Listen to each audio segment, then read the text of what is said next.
دجال کے بارے میں بتا دیں جتنا بتا سکتے ہیں آپ. اور یہ جو ٹیکنالوجی ہے اور یہ جو کیمرہ ہے, یہ کہتے ہیں ایک آنکھ ہے, یہ دجال کی آنکھ ہے. اور اس وقت جو راکٹ لانچ کیے جا رہے ہیں وہ اس کا جو ہے وہ اس پہ جائے گا, شٹل ہوگی, اس پہ جو ہے وہ سفر کرے گا. یہ ہے اس کی ایک ٹانگ.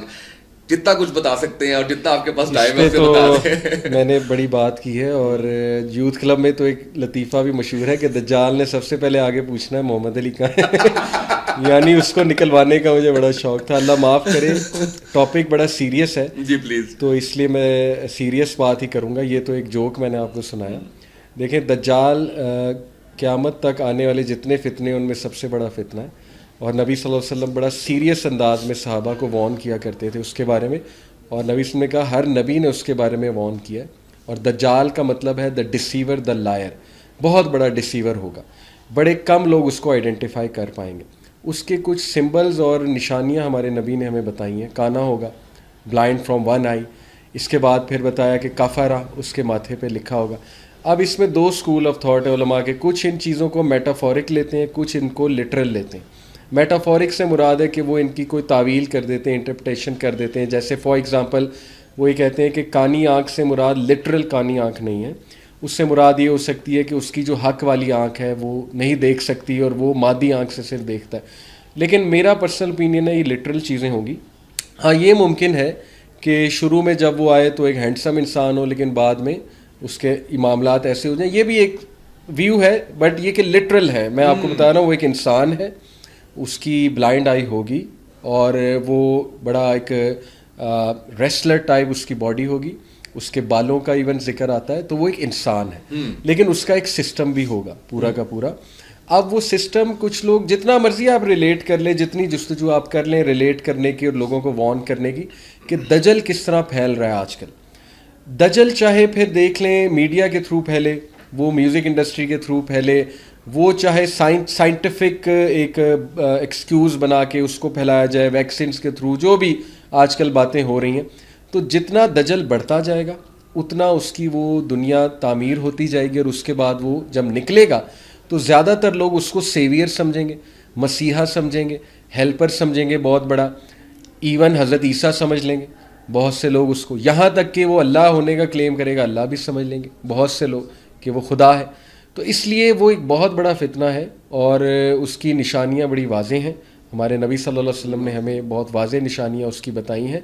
اور سیٹلائٹ اس کے کنٹرول میں ہے. یہ دیکھیں یہ ویوز ہیں اسامہ بھائی, صحیح. اور ٹھیک ہے ویوز رکھنے میں کوئی حرج نہیں ہے, لیکن میں پرسنل مجھ سے پوچھیں تو ہاں میں یہ سمجھتا ہوں کہ اس وقت جو کرنٹ ہماری گلوبل لیڈرشپ کی اگر میں بات کروں تو مجھے ایسا محسوس ہوتا ہے کہ وہ اس ڈگر پہ جا رہے ہیں, تیاری ہو رہی ہے اور اس کی فورسز میں انکلوڈڈ ہیں.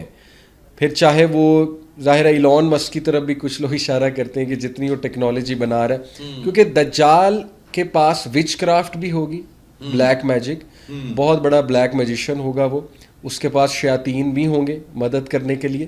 اس کے پاس سائنس کی بھی نیکسٹ لیول ٹیکنالوجی ڈیفینیٹلی ہوگی, اور ایلوژنس کا بھی وہ بہت بڑا ماسٹر ہوگا. یہ صاف پتہ لگ رہا ہے احادیث سے.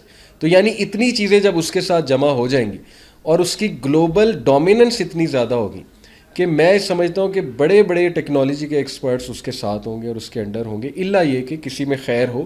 لیکن محسوس ایسا ہوتا ہے کہ گلوبل ڈومیننس اس کی چھا جائے گی ہر طرف سے, ہر فیلڈ پہ. Food industry, agriculture industry, scientific industry, every industry, media, ہر طرف دجل پھیلا ہوگا. مطلب محسوس ایسا ہوتا ہے, اسی لیے وہ بہت بڑا فتنہ ہے. اور یہ اس کا کوئی ٹائم پیریڈ, کوئی اس کی نشانیاں پوری ہونا کیا سمجھتے ہیں, یا واقعی ایلون مسک کو آپ بھی شک کی نگاہ سے دیکھتے ہیں؟ میں تو شک کی نگاہ سے دیکھتا ہوں. باقی یہ کہ یہ میری پرسنل رائے ہے, میں تو شک کی نگاہ سے بالکل دیکھتا ہوں. جتنے بھی آج کل یہ ٹیک آ رہی ہے, اے آئی اسپیشلی, اس کو میں شک کی نگاہ سے دیکھتا ہوں. بینیفٹس بھی ہیں نو ڈاؤٹ, ہم بھی یوز کرتے ہیں, بینیفٹس ہیں, کوئی ایسی ڈاؤٹ. میں اصل میں بات کر رہا ہوں گلوبل لیڈرشپ کی, اس کی بات کر رہا ہوں. میں ایز پر ٹیکنالوجی کی بات نہیں کر رہا کہ ٹیکنالوجی ہی دجل ہے. ٹیکنالوجی میں دجل کا پارٹ ہے لیکن خیر بھی ہے, ٹھیک ہے. تو اس لیے جو آپ نے سوال پوچھا کہ ٹائم پیریڈ کیا ہوگا, تو دجال کے آنے سے پہلے وارز کا دور ہے, 6 سال وارز ہیں صحیح حدیث کی روشنی میں. اس کے بعد امام مہدی کا خروج ہے. امام مہدی نکلیں گے تو وہ غصے میں اپنی زنجیروں کو توڑ کے باہر نکلے گا. یہ وہ آپ کہہ لیں کچھ سائنز ہمیں نظر آتے ہیں. اور اس کے آنے سے پہلے 3 سال قحط سالی ہوگی, اور قحط سالی کی نشانیاں بھی ہمارے نبی نے بتائی کہ قحط سالی یہ نہیں ہے کہ زمین کچھ اگائے گی نہیں, قحط سالی ہے کہ زمین اگائے گی لیکن وہ کھانے پینے کے لائق نہیں ہوگا. اب کوئی اسکالر اس کو انٹرپریٹ کرتے ہیں ایٹامک وار سے. ایٹامک وار میں جو ہے وہ گاما ریڈیشن سے آپ کو پتہ ہے کہ زمین بنجر ہو جاتی ہے, رین بھی آتی ہے تو وہ بہت ہی ایسیڈک رین ہوتی ہے. اور نبی صلی اللہ علیہ وسلم نے یہاں تک فرمایا, ایک اور حدیث سے ریلیٹ کر رہا ہوں, کہ قرب قیامت میں میری امت کے چہرے مسخ ہونا ہے. اور امت جو ہے وہ پھر سب ہے, امت سے مسلمان نہیں, اس میں سب آتے ہیں. یہ اسکالرس کا ویو آپ کو بتا رہا ہوں. چہروں کا مسخ ہونا, زمین کا دھنسنا اور زمین کا بنجر ہونا, یہ قرب قیامت کی نشانیوں میں سے. چہروں کا مسخ ہونا, زمین کا دھنسنا اور بنجر ہو جانا زمین کا, یہ ایٹامک وار کی نشانیاں ہیں. لیکن یہ ایک اوپینین ہے, واللہ عالم, لیکن یہ کچھ ہمیں نشانیاں ملتی ہیں کہ ایسا ایسا ہوگا. علی بھائی بہت شکریہ آپ کا, اتنا اچھا لگا اور اتنا کچھ سیکھنے کا موقع ملا. مجھے نہیں پتا آپ کو اچھا لگا یا نہیں لگا, مجھے بہت اچھا لگا. اور میں نے بغیر آپ سمجھیں کہ لکھے ہوئے جو ایک کویسچنس فلو میں تھے جو, اور اس میں آپ کو یہ بھی نظر آیا ہوگا کہ میں بڑا کم علم ہوں, لیکن میں چاہتا یہ تھا کہ میرے جیسے جتنے بھی کم علم لوگ ہیں ان کے جو سوالات ہیں وہ آپ کے سامنے رکھے جائیں. دوبارہ ضرور زحمت دوں گا آپ کو. آپ کا بہت شکریہ. Thank you so much.